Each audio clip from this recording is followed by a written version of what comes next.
Good afternoon.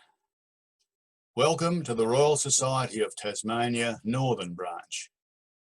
My name is Frank Medill. I'm President of the branch and have much pleasure in introducing this presentation of our 2020 monthly Launceston lecture series.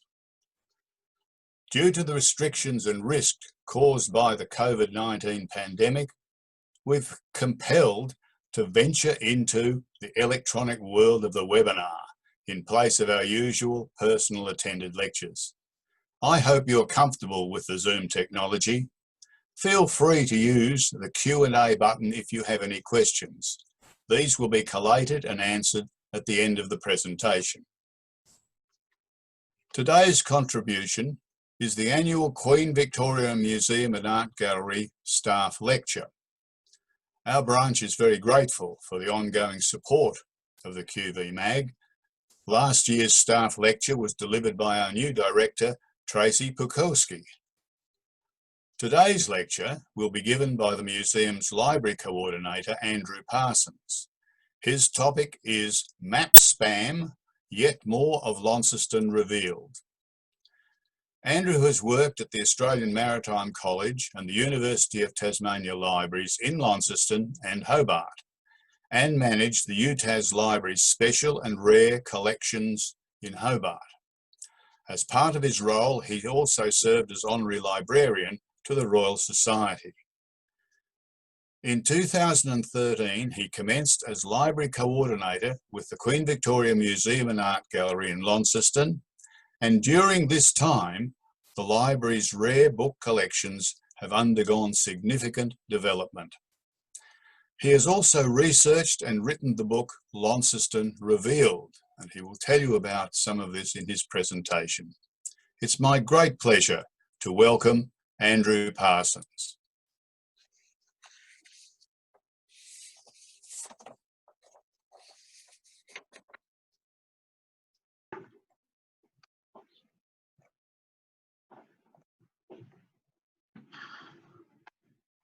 Thank you very much, Mr. President, and it's a pleasure to be with you all here today. I thought I might first start off with a little segment that I gave to the Book Council of Tasmania in November last year, which goes into the whys and wherefores of map spam. And looking at today's presentation, map spam just isn't a cute palindrome. There's a method to the madness in calling it this by this name. And this is basically where I say farewell to Launceston Revealed. It was to have been a 6-month tour of duty, but that's blown out to 10 months thanks to the virus. So let's move on and just have a look at the thinking behind Launceston Revealed. I guess the big question is these days, why would anybody publish anything in print? Some of us still do see a value in print books.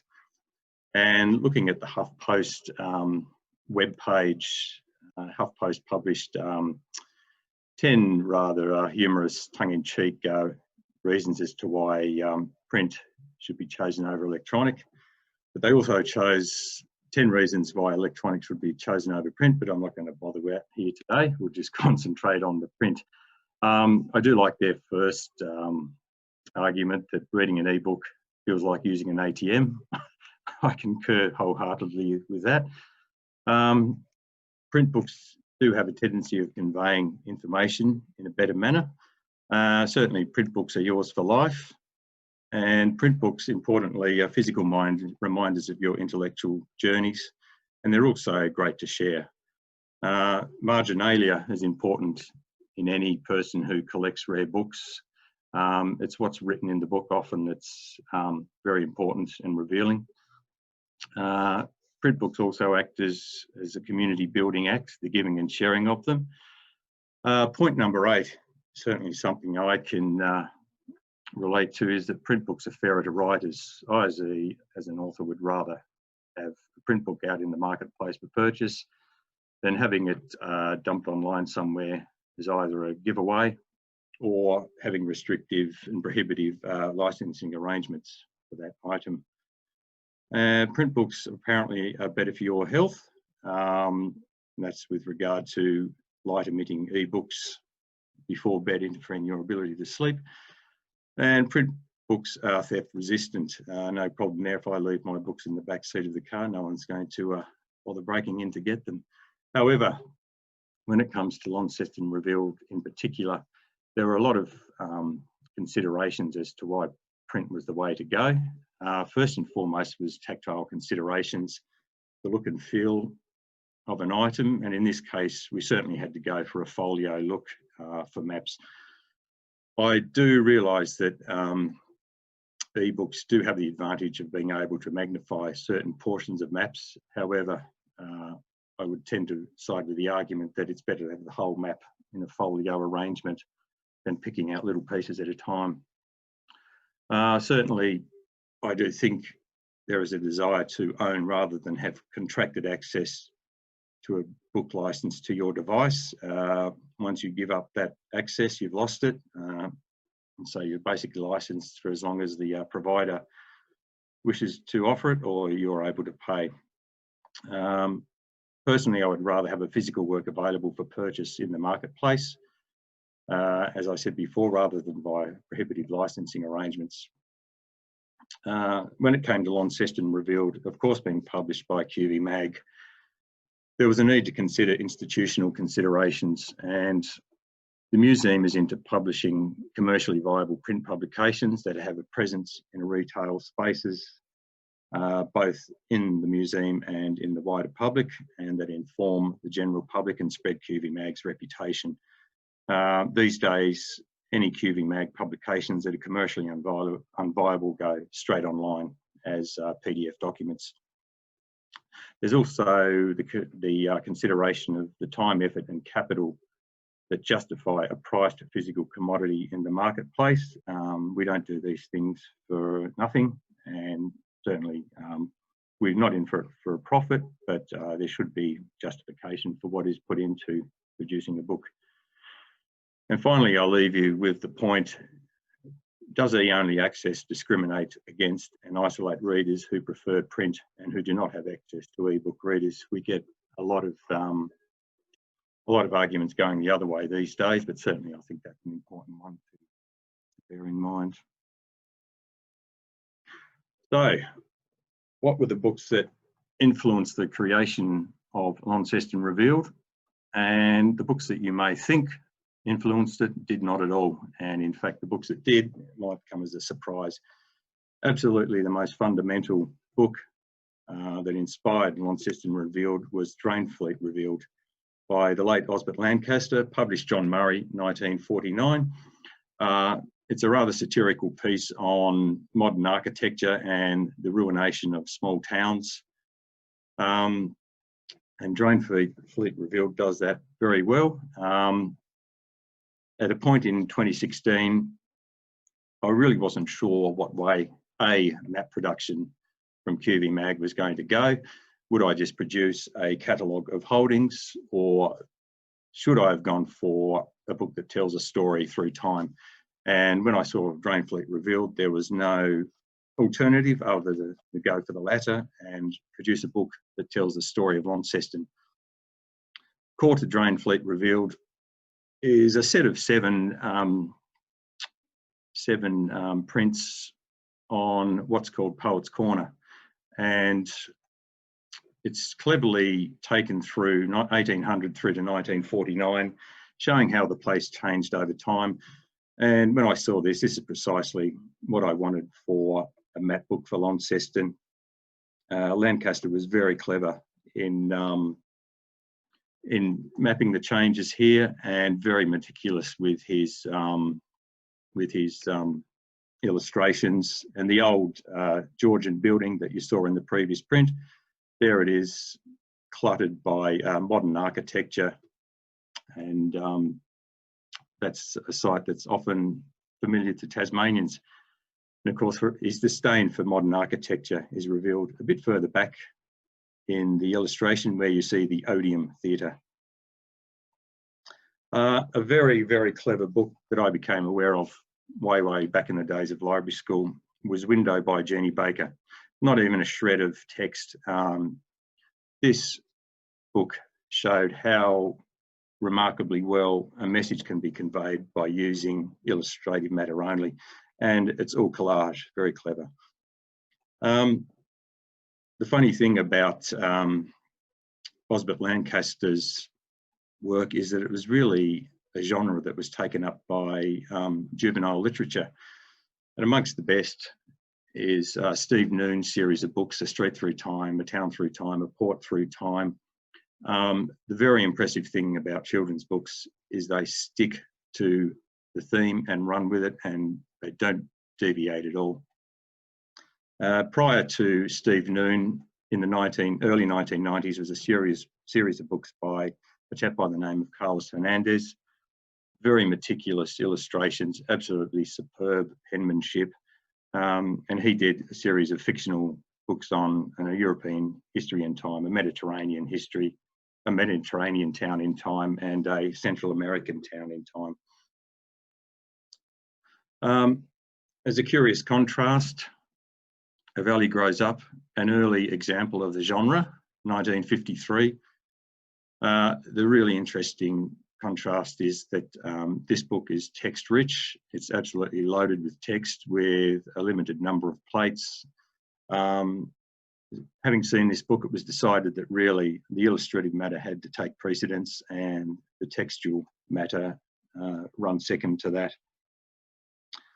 I do mention in the preface of Launceston Revealed a book called Sydney Takes Shape. To my knowledge, the only other book so far that has been done on an Australian city. Having looked through this book and studied it, I wanted a different approach for Launceston Revealed. Sydney Takes Shape tends to look at Sydney, at Greater Sydney, from a bird's eye view.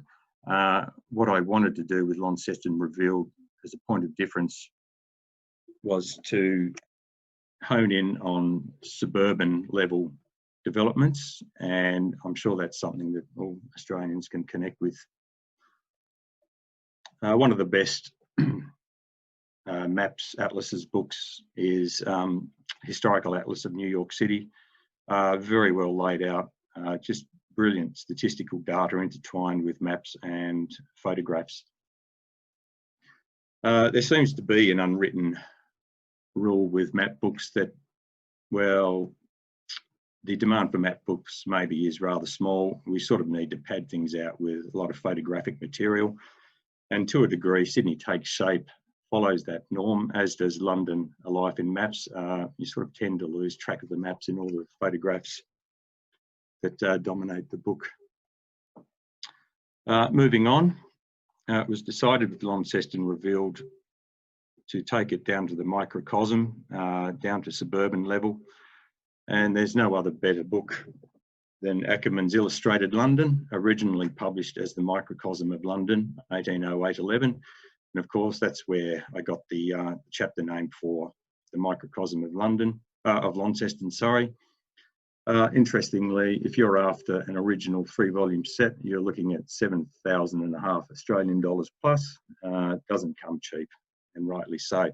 Rudolf Ackerman was a brilliant publisher. He operated out of the Strand, and he did a lot of work with Thomas Rowlandson and William Combe. I'm sure just about every listener listening today, or watching today rather, would know of Thomas Rowlandson's works. He was operational at the time of Australia's settlement and its early years. A lot of prison hulks featured in his plates, and a lot of you would have seen his famous illustration where a number of convicts are being rowed out to a transportation ship, and in the background there's a number of prisoners hanging from the gallows. I think we don't need to discuss much more what Thomas Rowlandson's views were on who was getting the better deal there. Dr. Syntax, in Tour in Search of the Picturesque, this book is very lightly referred to by way of the text of Sojourner in Search of the Picturesque in the historical commentary. A very famous book at the time. It spawned 2 sequels by William Combe, who was a debtor who lived under the rules of the King's Bench prison, and it resulted in 1 spin-off. And as a sign of the times, there were two follow-ups that were authored by different authors, such was the lack of IP and copyright rules at the time. But really, being a notorious debtor, the author really had no choice in the matter. And for Tasmanians and Hobartians, you'd be well aware that, of course, a hotel in Sandy Bay, far-flung Hobart, was named after this really popular fictional character. The text is in rhyming tetrameter of the AABB form to give it its comic punch.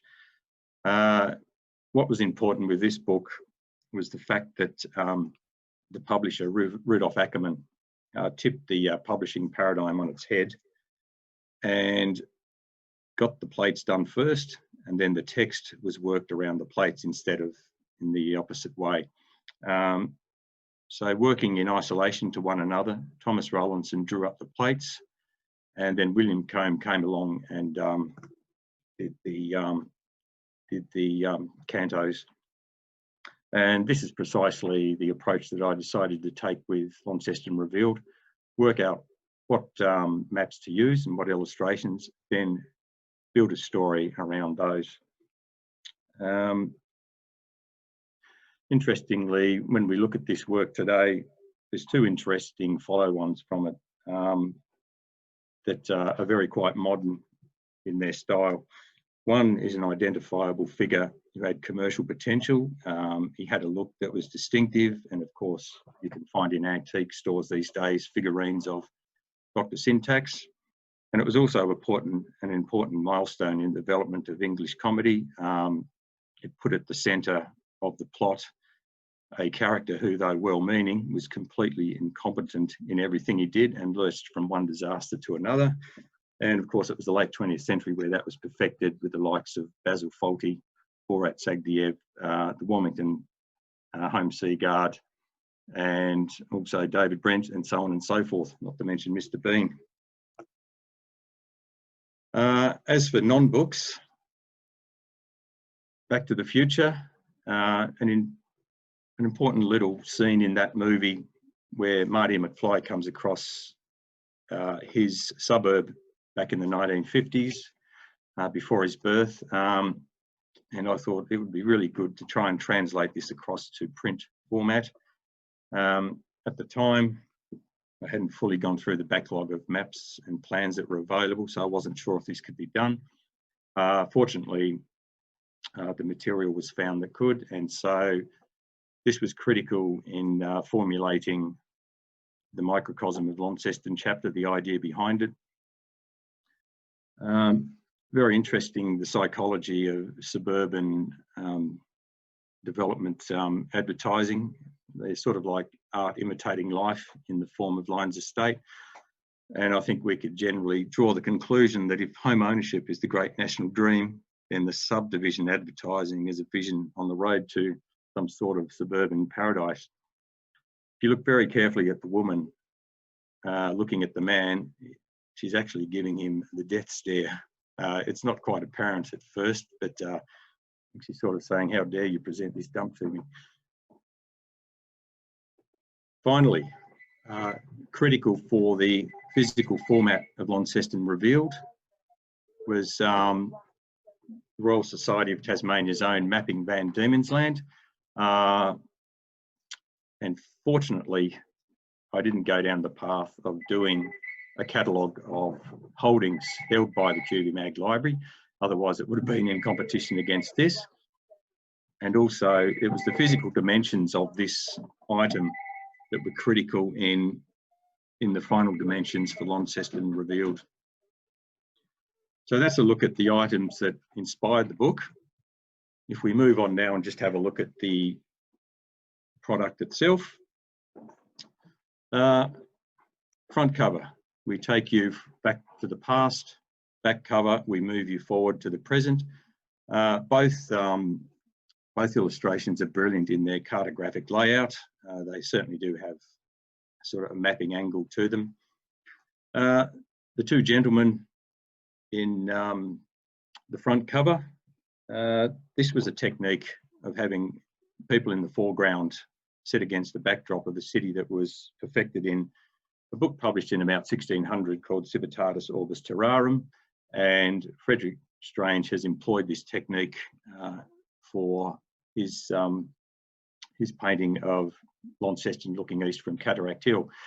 And by the way, the gentlemen are probably sitting no more than 5 metres to the right of the present day substation on Cataract Hill.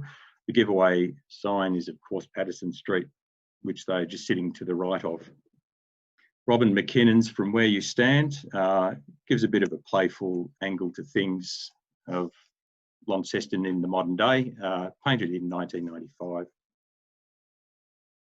The foxing at the front is to give the reader that impression and that they've gone back into the past. If you compare the verso of the front cover with the verso of the back cover, you'll see the front is foxed, the back is not. And so we sort of move from the old to the new. Traditional frontispiece, often missing from books these days. Again, foxing to give you that perception of having gone back. The title page, partly tongue-in-cheek, but also partly a serious dig at the modern day title page, which has become utterly dull and predictable in its layout. The art of the subtitle has sadly been lost. You look back at books in the early 19th, 18th, 17th, 16th century, and you really do have some fantastic and fantastically humorous title pages. I should also mention John Dent. He was a critical player to get on board. He had a fabulous interest in maps and cartography, and I decided early on there was no point reinventing the wheel. Why not import some expertise? And John was more than happy to share his wonderful knowledge through this book. Just a quick list of the contents. 19th, 20th century, the rivers and the development around the rivers from 1990 onwards, and overlaid across the 19th and 20th century, and it was really the only way to do it, was the microcosm of Launceston, which in Launceston Revealed looks at sales and development of land through real estate and subdivisions. So the historical commentary, the idea was to go back to the very beginning of Launceston's European settlement and ask why Launceston was founded, and also why do a book on Launceston. So the actual title of the chapter is sort of a double-sided question. Principally, a reason also for doing the historical commentary was to set right some incorrect matters that have come into the public domain, the foremost of which is that Launceston is actually the 4th oldest Australian city in Australia. It is put everywhere in advertising, literature, popular literature, etc., but it's the 3rd. Everyone seems to forget about Newcastle, which was founded only a month after Hobart, and indeed European settlement had a longer story in the Newcastle region than Hobart, with the first settlement falling over. I also thought it was important to examine the founding of Launceston because it's set against the backdrop of one of the most fantastically amusing and intriguing stories of Australian history that often gets quite forgotten. If you wish to imagine the powers in London, Admiralty, the Colonial Office, etc., drawing a line from Port Jackson in Sydney down to Port Phillip and then down to the Derwent, and you could basically say that was the British line of defence against the French in the Antipodes, as flimsy as it was. Of course, what happened was that David Collins committed an absolute no-no in Military 101 and broke the centre, with the centre collapsing upon his departure to the Derwent, and basically Collins leaving Port Phillip and setting foot on the Derwent activated mechanisms that resulted in the settlement of Launceston. So you could basically say that Launceston and Hobart have a complex history, and they're basically joined at the hip. Hobart and its settlement all but guaranteed that a settlement would form at Port Dalrymple in line with British requirements, and eventually that settlement found its way down to Launceston. It's really quite a fascinating story on the fracturing of Australian history, and I'm sure there's a fictional work in the form of a book titled "If Collins Had Stayed?" ? What would we have today? Hobart would probably be much smaller. Melbourne would probably be the capital city, if not the largest city of Australia. And would Launceston exist at all? There would probably be something like the Cataract Gorge National Park with a small feeder town nearby. And just imagine the gold rushes, by rule of thumb, may have happened 16 years after settlement in 1803 in Melbourne. You can just imagine Australia taking off a lot sooner with all that manpower in England post-Napoleonic wars looking for something to do in the post-war depression. And really, I did say that Australian history fractured at this point, and of course it had ramifications for Tasmania itself, and resulted in what I don't call a parochial problem, but a demographic stalemate, where of course there's no one city that towers above everything else in the state. You look at Geelong, 6% the size of Melbourne, although I think we can guarantee that sometime in the future Geelong will become the Parramatta of Melbourne and basically become a city within the greater conurbation of Melbourne. Newcastle, 10% the size of Sydney. Gold Coast, 25 to 30% the size of Brisbane. However, with Gold Coast now locked into Brisbane's metropolitan transit hub, and with Southport and Brisbane post offices only 75 kilometres apart, one could basically say that Gold Coast is becoming part of Greater Brisbane. And then we look at Launceston. By national averages, its comparison to the capital city is quite large, 38 to 45% the size of the capital, depending on what population statistics you believe, and there's a lot of them floating around. So really fascinating topic. Will the demographics change over time? Will that dynamic change over time? I guess only time will tell. And as for South Australia and WA, the second city, so to speak, is barely worth mentioning. They're just so small compared to the capitals within those states.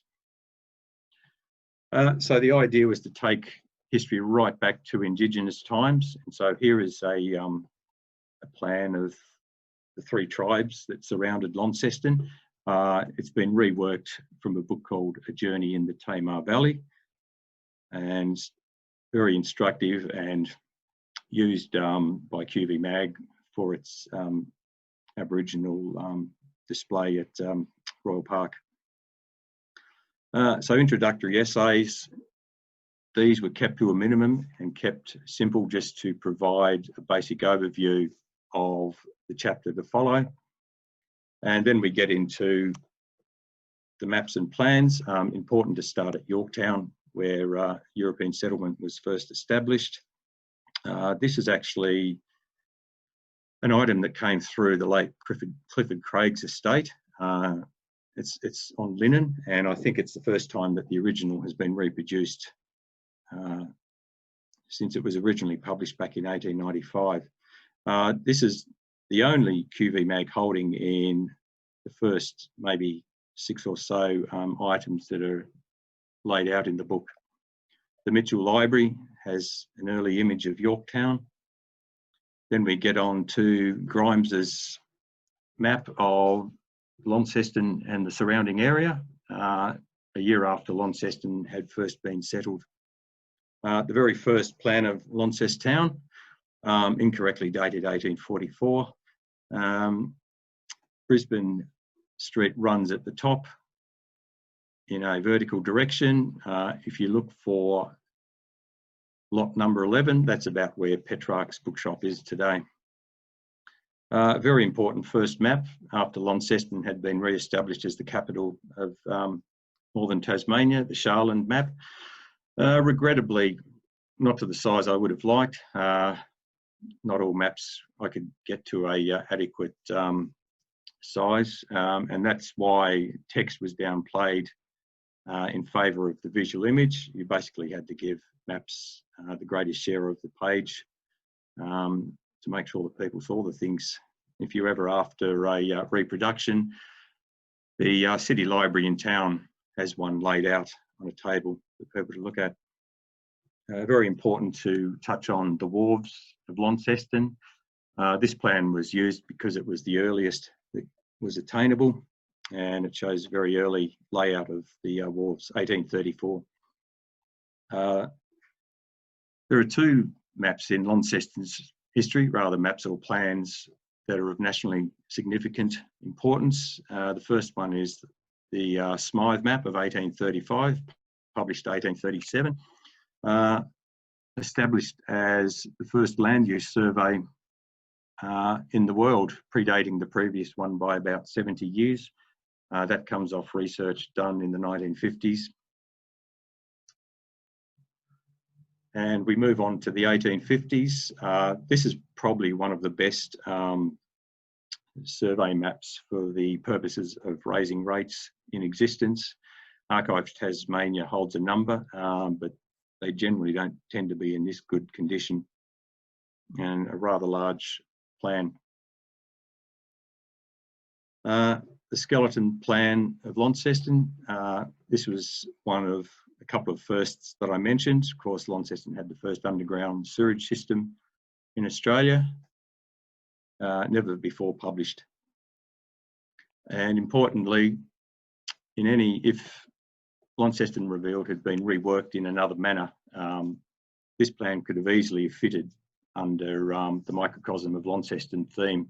However, as I said, that theme was set aside for sales and purchasing and development of land around Launceston. This is a beautiful plan of what is now Prince's Square, previously St John's Square, opposite the church. And as you can see, the layout of the park has changed significantly in the years since. Very important, Directory of Launceston, not altogether complete, as advertisers had to pay to get on it. But this brings us to an important differentiation between Launceston Revealed and other map books. Other map books tended to incorporate photographic material to vary their content, whereas Launceston Revealed keeps the map, but also emphasises the other matter surrounding the map. And in this case, you can't get any better than advertising. It's one of the more interesting aspects of older books and material, seeing who was doing what when. Interesting, given the developments of Willis Street, to look at this. It's basically when Willis Street was being set up as a railway hub and a terminal for the train line through to Hobart. The Plan of Launceston, Tasmania, a series that ran from the 1880s through to about the 1910s. This is the version in best nick. I could have gone for one from the 1890s or 1913 or 1910s. However, this perfectly illustrates how Launceston was spreading out at the end of the 19th century. And of course, the other reason for selecting it was we had a photographic image that could be tied in with the plan itself. Early plan of suburban Trevellyn, just after it finished being a separate town and come into Launceston, 1880s, 1890s, I believe. Again, another microcosm of Launceston could be Royal Park, at that time Victoria Park.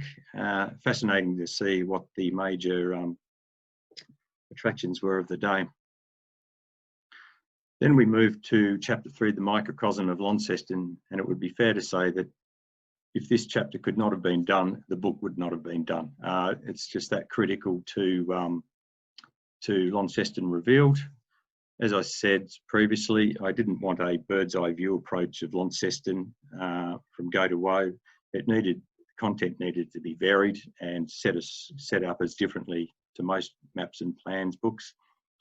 And so we had enough material to take us from 1857 to 1945, which tended to fit in perfectly with themes on the other side of this year range. Okay, now what's important here, and one would think it's the plan, but in actual fact, it's the advertising and imagery that goes with the plan. You look at most plans of subdivisions and so forth, they really are utterly dull. They need that that extra bit of sizzle, an extra element of surprise and interest to make them publishable and actually have them wanted by the reading public. So we have an early one of the Swamp and Risley's Farm. The important thing with Risley's Farm is the old toll gate. Interestingly, all the lots that you see here really weren't developed until the 20th century. So at some stage, the farm was probably taken over, reworked by someone else, and no substantial development done to much later. Again, mostly the theme was to depict development within the centre of Launceston, and that's what most material that is held by QVMAG from this time for the city centre does, mostly commercial development. The Patterson's Plains Road one is a bit of an oddity. It's the earliest plan we have of Patterson's Plains Road, or modern day St Leonard's, and that's the reason that one got included. Again, the plan on the right is up at Charles Street these days in the health sector precinct. A lot of work was done during the formulation of the book in charting out that road and matching it up with modern day Google Maps.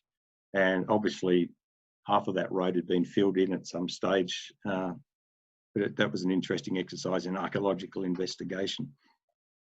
No doubt the best of the early plans is this beautiful one of the commercial hotel, otherwise known as the Mersh these days.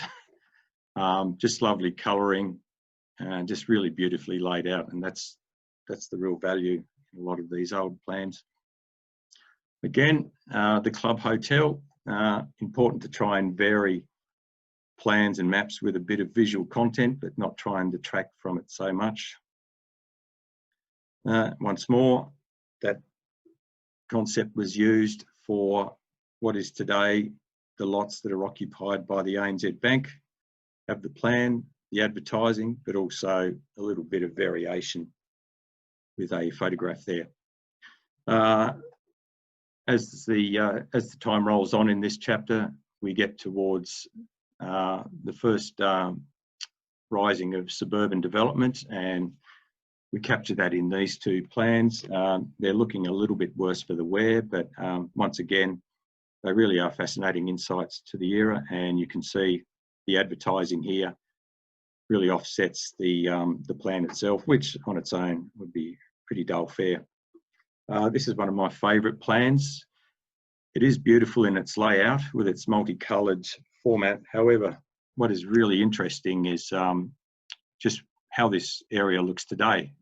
Because of course, on Howick Street and Wellington Street, we do have a McDonald's restaurant. We have zoned industrial further up Wellington, and going straight through the park these days is the Southern Outlet or Midland Highway. I did toy with the idea of doing transparent layovers for plans such as this or insets. However, it was decided to keep the focus on QVMAG's holdings and make those prominent. And anyone who knows the story of Charles Dickens and the Christmas Carol, he was expecting well over $1,000 profit. He only ended up with about 100 odd pound, sorry. And the reason is he put too many bells and whistles into his production, which gobbled up all the profit. And it was basically decided to try and keep things tight and keep the story rolling and stay away from excessive additional extras. Interesting, the first development of the Newstead area, which today is heavily populated. Originally, plans that dealt with trams and trains was going to have its own chapter, trams, trains and tracks. However, it became quite apparent that the tramways needed to be part of the story of the suburban spread of Launceston. And of course, 1911, the tramway system was rolled out, and that promoted a lot of development. And if you want to see a modern play out of that, go no further than the Gold Coast, where you can see light rail has opened up the northern suburbs and developed Helensvale.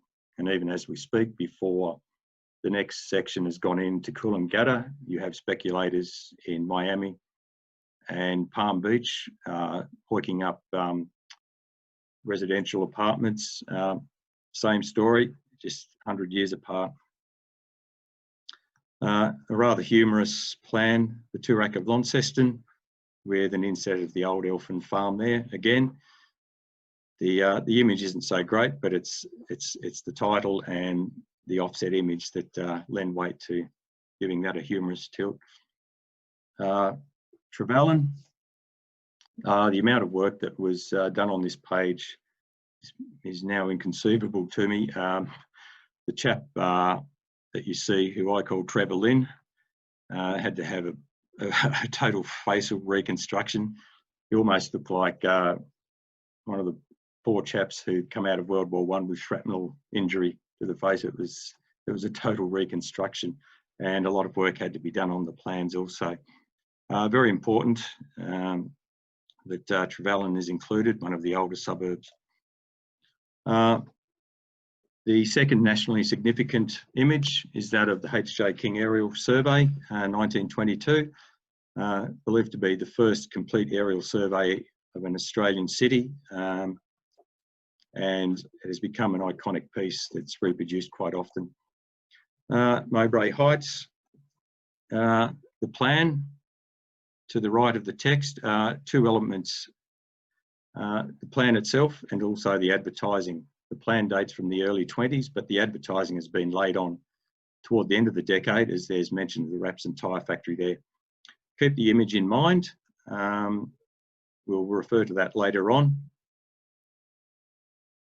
And again, Mowbray Heights with detailed photographs, plans, and the old racecourse there.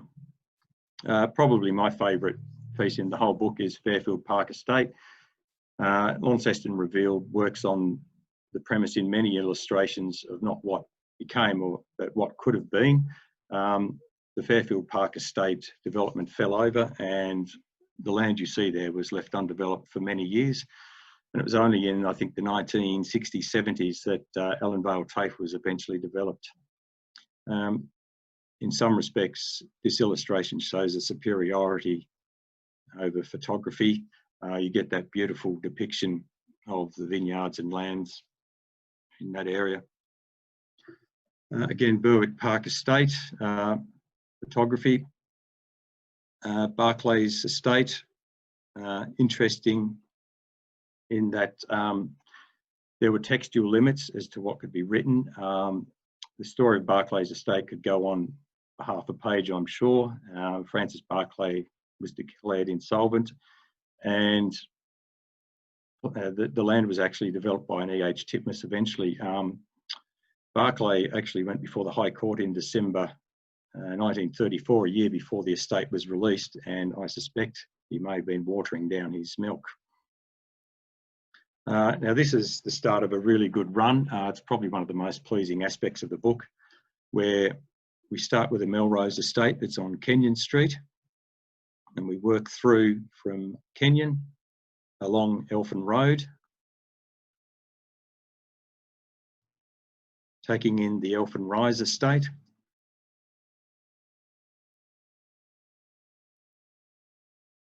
through to the Newstead House subdivision, and finally to what was the Richmond Orchard estate, which is now on Riverdale Grove.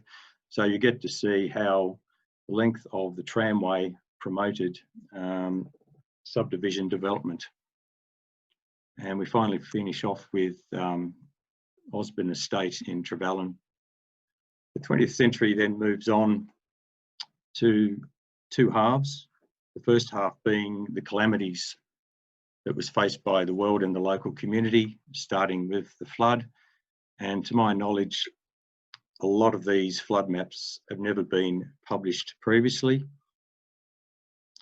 We have a council map here that was used for council work on flood levies that followed, and also a plan of Launceston and the flood precautions special issue. Two of the most important or interesting plans, again, that feed into that idea of that what didn't happen is often more interesting than what did, is the idea of blocking off the North Esk River and setting up gates to keep the water out. And these are the hydraulic structures that would have gone in place. We move to the Second World War. This 1938 Launceston map of the civil defence areas within Launceston was almost thrown out in the 1970s. It was only saved by somebody who at the last minute decided to retrieve it from the trash bin. Otherwise, we would have lost a really important piece of history. And again, the 18 air raid shelters in and around Launceston. And I have heard that the last of the shelters were filled in the 1970s. Would be a good tour exercise to take people around them, see where they were. I'll leave that to somebody else. We get to the other side of the war, and we have 8 panels of Launceston in 1949. Originally, there were plans to have an exhibition based on this book, and this would have been a jigsaw that people had to put together. Unfortunately, it was never going to work because the panels don't line up perfectly, hence the reason there's little gaps between them. And on the exhibition, it probably would have been launched in April this year, given gallery usage at the time. So that was probably one of the best calls ever to can the exhibition late last year and just go for the book. It would have opened to 0 audiences. We head through the phase of suburban development in Launceston. 1956, if there were ever a second edition, you could take components of this map and blow them up and just see them in detail and what houses are where. A much understated character in the cartographic recording of Launceston, Philip Broughton, based in Taroona, I believe. This is one of his important works. It's become a really fascinating study of Launceston and the changes that have occurred in the decades since. Originally, there was to be text at the bottom of this map, but in the interests of keeping the maps as big as possible, a question and answer to the changes in this map was put at the very end of the book. Really critical change in Launceston came in 1973 with the planning scheme, and the next handful of pages documents that. Again, another page that taps into that idea of what didn't happen can be as equally interesting, if not more so. And here you have the Eastern Freeway, which should have been built to link up Mowbray with about where Norwood is today.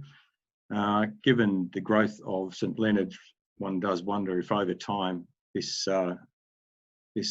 inability to get the freeway built will come back to bite us. Again, Philip Broughton, just about everyone who's lived in Launceston in the last few decades will be familiar with this series. They were hanging on walls everywhere, a very ubiquitous series. And this is the 5th edition, 75. Again, just to illustrate the roadworks and changes in the 70s.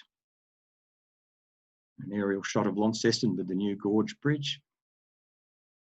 And we close off in 1988 with Launceston, and yet again, more convulsive roadworks that changed the face of the city. Then we move on to the final chapter, which deals with the rivers. It wasn't expected, but this chapter introduction created a bit of a measurement of the high watermark in development on the rivers.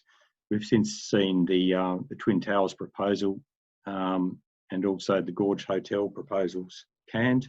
However, the university scheme, which is funded by state and federal governments, is going ahead. 1980, an overview of the industrial nature of the River Tamar at that time. It's easy to forget that the story of the redevelopment of the rivers has been a 30-year saga, not just a handful of years, starting with the UTAS announcement.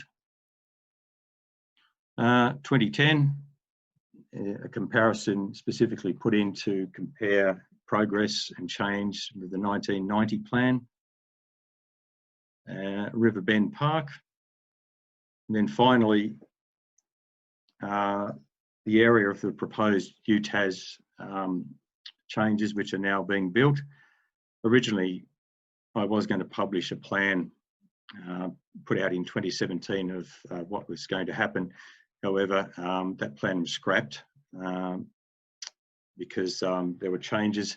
But then it was decided, well, why not just put a photograph in so that people in the future can look back and see what the area looked like, rather than looking at a plan of a reality they are familiar with. And so now we get on to other material that could possibly one day be used for a second edition. And first of all, a thank you to the Archives Office of Tasmania. A lot of this material is theirs. Probably the cream of the crop of what QVMAG holds was used in Launceston Revealed. So 1830 River Tamar by John Welsh. Interestingly, we have Launceston, Georgetown and the ruins of Yorktown. It's interesting to note that already One Tree Point, where Macquarie was going to place Georgetown originally, has disappeared, and Whirlpool Reach has come into usage. The Kings Meadows Probation Station. This is now the site of the Connector Park subdivision. This dates from 1838 and was in the newspaper recently with work done by John Dent on that area. A lovely 1838 image of St Leonard's with Hobler's Bridge Road. Interestingly, we have the original Elfin Farm homestead and also an original bridge out at Kilafaddy. 1843 Mulgrave Street, when there were grand ambitions to extend Mulgrave Street further south and make it a major arterial. Royal Park, when it was granted to the Ordnance Department as a barracks site in 1845. This is the second of the images so far that QVMAG holds. This is a really interesting one. It's Franklin Village, 1849, with the high road to Hobart Town. What's interesting though is that there is no St James Church, built 1845, and no Franklin House, built 1838. There is, however, for some reason, a vegetable patch, and you do wonder if there was pilfering of that side of foot traffic passing between Hobart and Launceston. A very early depiction of the swamp and the future site of the Berwick Park estate, which appears in Launceston Revealed, with Stevenson's Bend to the right there. If ever there was an area in Launceston that could be considered Launceston's own Poets' Corner, it's what is now today called River Bend Park, and it's been called many things through its existence. In 1853, it was a Crown reservation. In 1855, it had become a proposed government naval yard. In 1856, there was an intended canal planned to be run through it.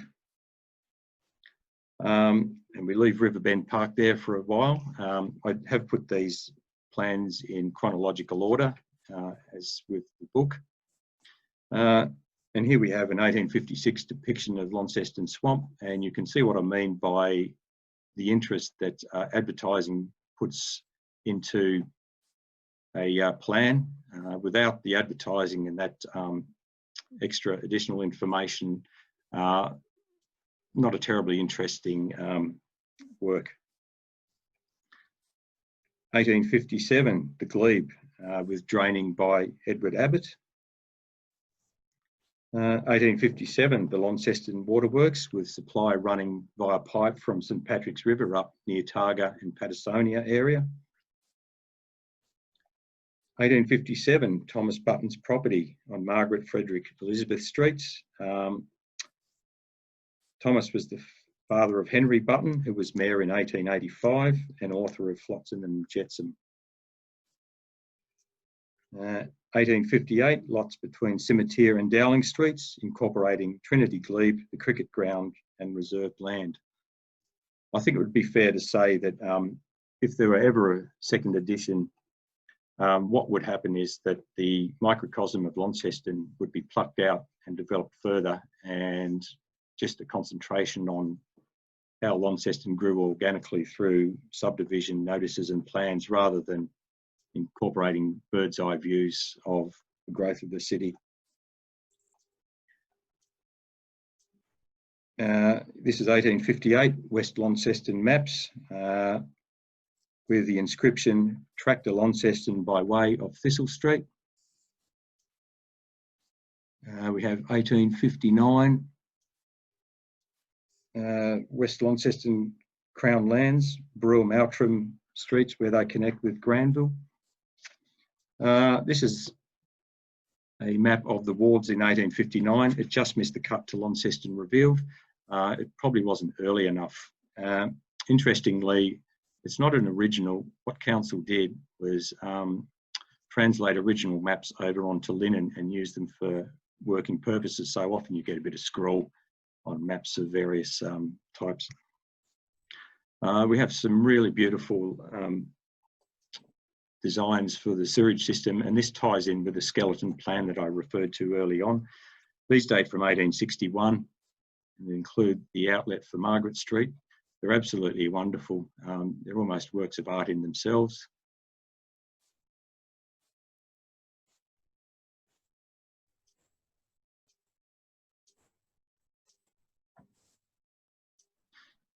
We come to an 1867 auction notice for corner of Frederick and Burke Streets. Just missed the cut. And the brick cottages that you see depicted in the plan are still there. Again, 1869, valuable wharf property, not early enough for the purposes and themes of Launceston Revealed. Tragically, this is 1870 Launceston, and it's in absolutely deplorable condition. Otherwise, it would have been included. You can just see wear and tear on it has knocked bits of the plan out. It's the only copy that I know of in existence. And you can see there appear to be what are concentric rings. I don't think they're concentric rings at all from memory. They're actually stains from plates and so forth that have been laid down on the plan. Had a hard working life.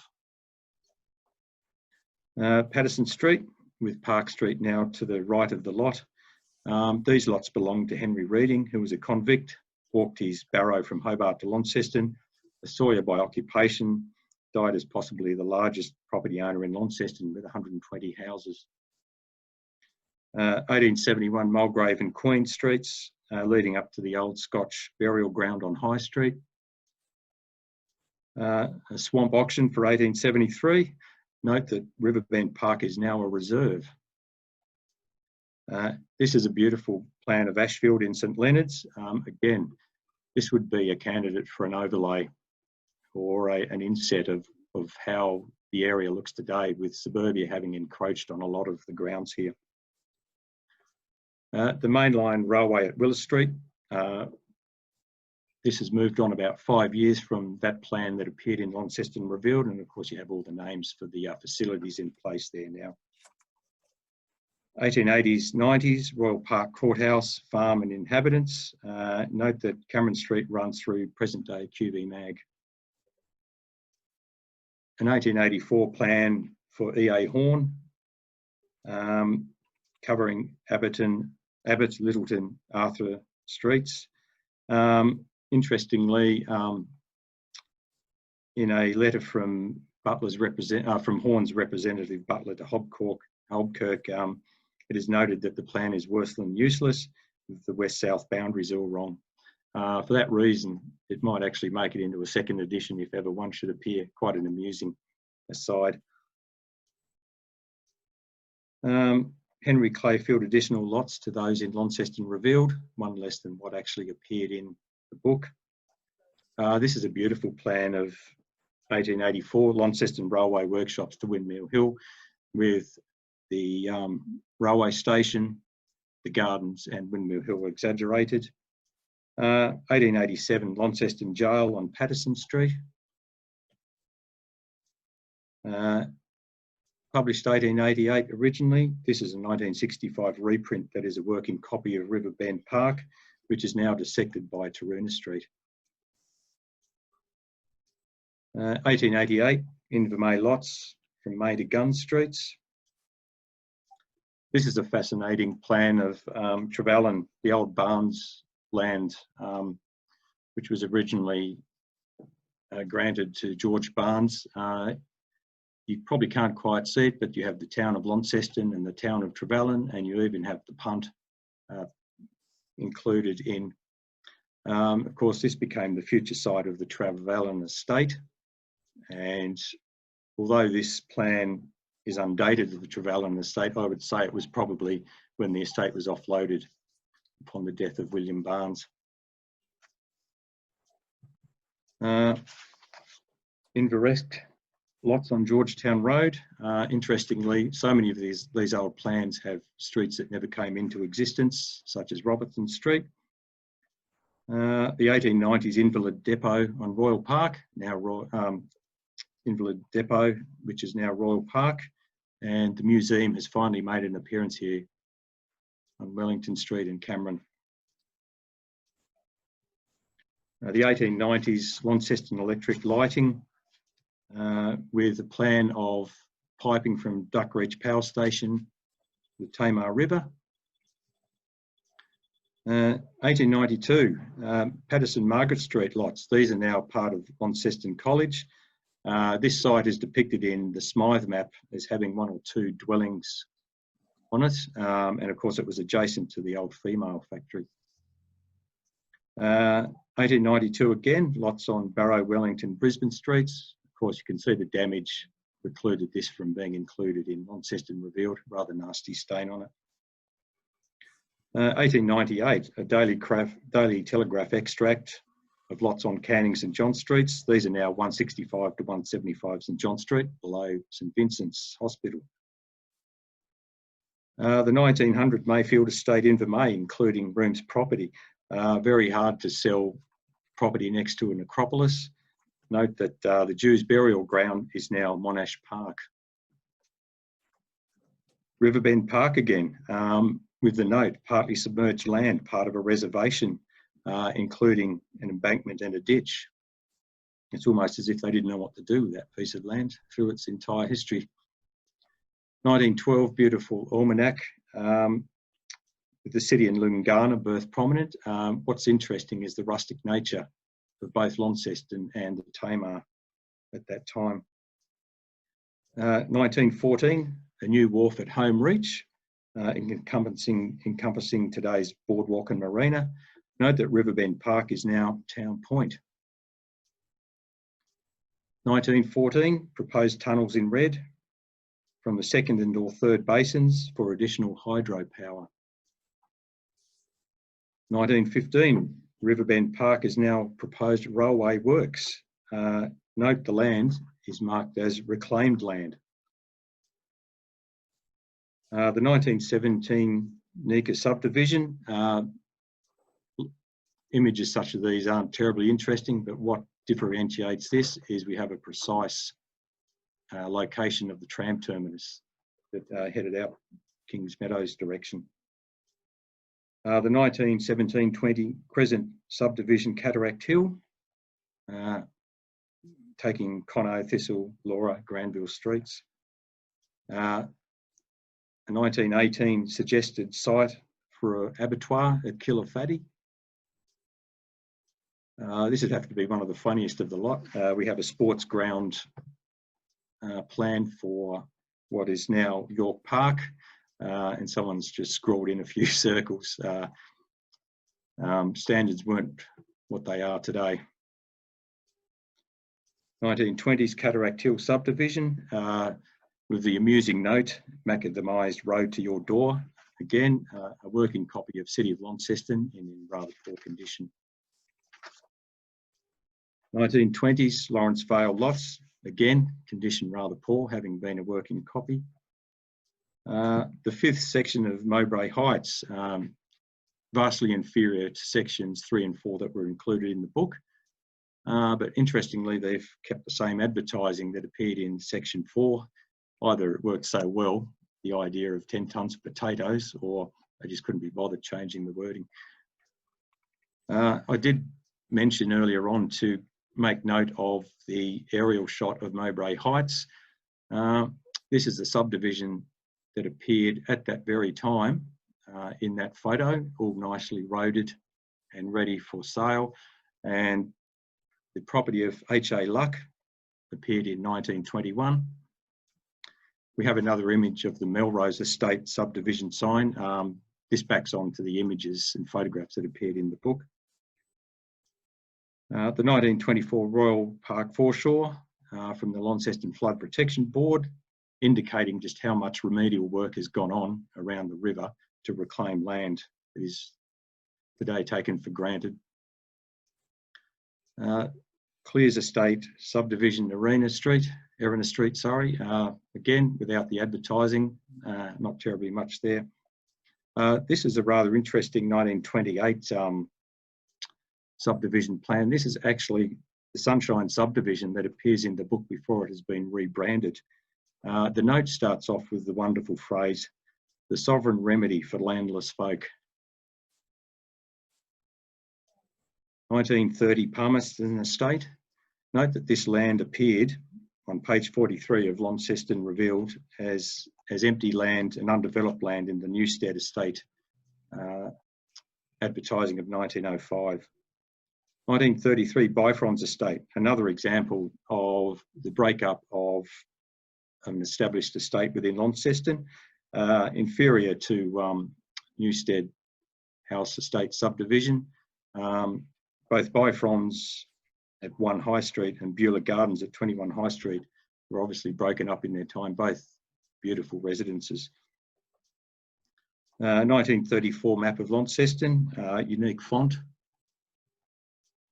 1935 Barclays Estate, now the land of E.H. Titmuss, an interesting carry-on from that which appeared in the book.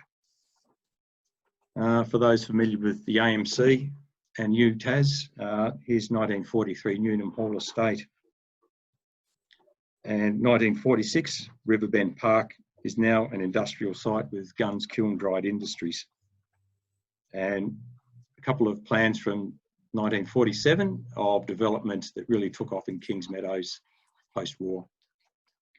1949 Launceston Working Plan, really interesting in the scrawled writing that's there, fabulous for historians to see what's going on from a town planning perspective.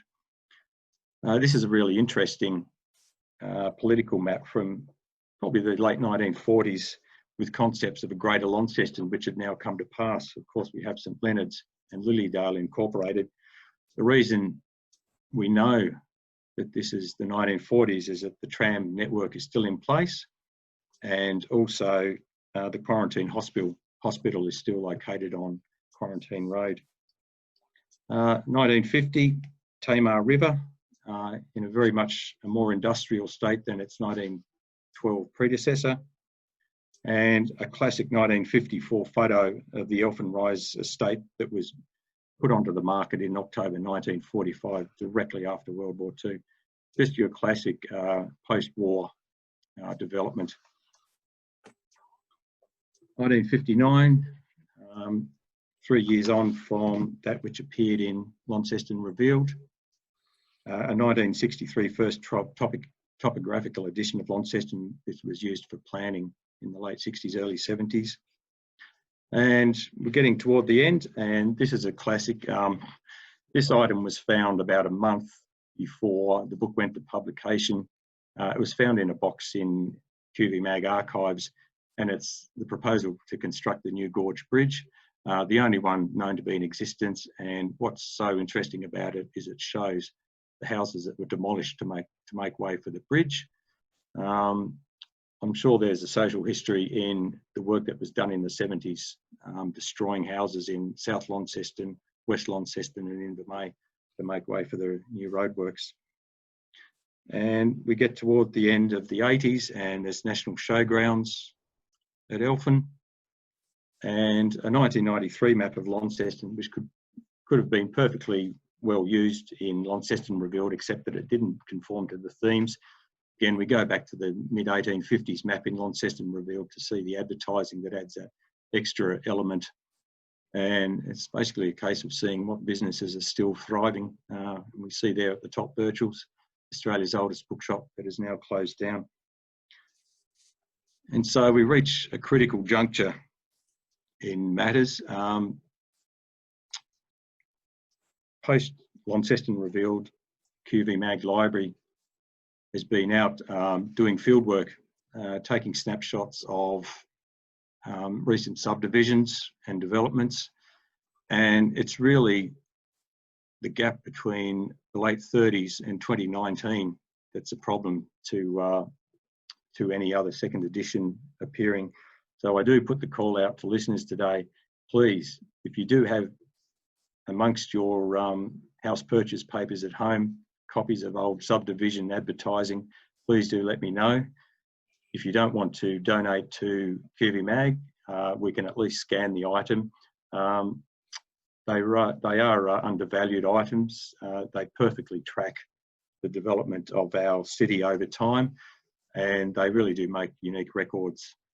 So I'll just quickly go through some of the images that the library has taken thus far in its fieldwork trips. We're looking at Mount Pleasant Domain, Connector Park, and if you ever want a retrospective image of a place before it's been developed, go no further than Google Maps. The material up there is dated December 2008, so you've got 12 years of development since, so they make absolutely screenshots from Google Maps. They make absolutely perfect records of changes since occurred. Mount Pleasant Estate, again, if Lyons Estate was art imitating life, then this must be life imitating art imitating life. You get that feel.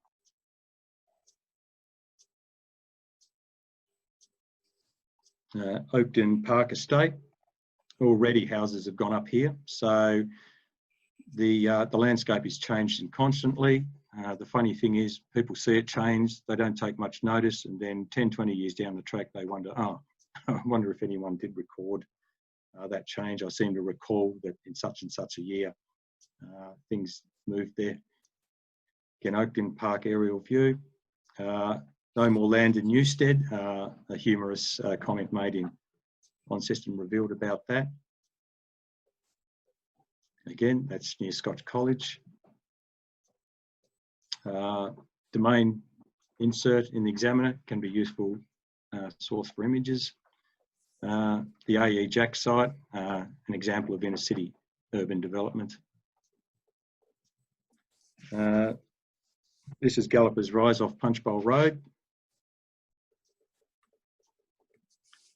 And then we move to Abels Hill Road and Tenzing Drive at St Leonard's, again under development. There you have sprawled out Patterson's Plains, or what was Patterson's Plains, and fantastic panoramic views. And inner city hotel development, which is the latest. And what was ignored from Launceston Revealed was the influence of climate change, and how that may affect things as we go forward. And finally, very finally, some undated plans. We have Bathurst Margaret Streets, Cemetery and Racecourse, the site of today's Chemist Warehouse. Really fascinating one that links up with the skeleton plan of the sewage works. We have here the slaughterhouse that was mentioned in Launceston Revealed on the corner of Margaret and Upton Streets before Killer Fatty came into being. An early image of Youngtown. And then finally, the W.R. Rolfe series, 5 maps that were published from the 30s through to the 50s. And I always say to people, if you ever have an undated map, all you need to do is check for the post-Elfin Rise estate subdivision that fans out in Newstead, and you'll get a fair idea where you're standing as far as date goes. And that's it. Sorry. Thank you, Andrew. Thank you, Andrew. We have viewers' questions asking if and when the exhibition you alluded to may be put on at the Queen Victoria Museum and Art Gallery in Launceston. And you've told me that at this stage there's no decision been made and there are no plans. So we'll have to wait expectantly. Thank you once again. Next year is the 100th anniversary of the Northern Branch of the Royal Society. Please keep an eye on our website for announcements. There will be special events. The Society's 2021 calendar is now available. It's a very attractive one and it'll make an ideal gift. So don't miss out. Get one. Thank you to everyone who has donated to our butterfly cabinet appeal. The Queen Victoria Museum and Art Gallery has acquired a large new butterfly and moth collection, which requires cabinets for storage and display. If you see your way clear to make a donation toward this, we would be very grateful. Next month's presentation will be part of National Science Week. It will be via a Zoom webinar at 1:30 p.m. Sunday, the 23rd of August 2020, and feature 3 University of Tasmania PhD candidates presenting a synopsis of their research. The program is entitled Breaking New Ground.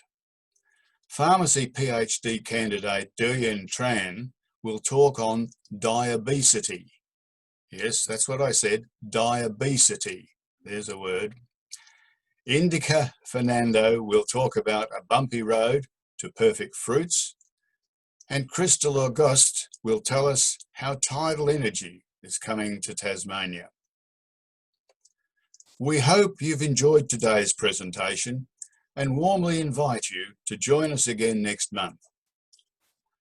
There is a brief survey following this webinar, and we'd appreciate to hear your views. Thank you for viewing, and goodbye.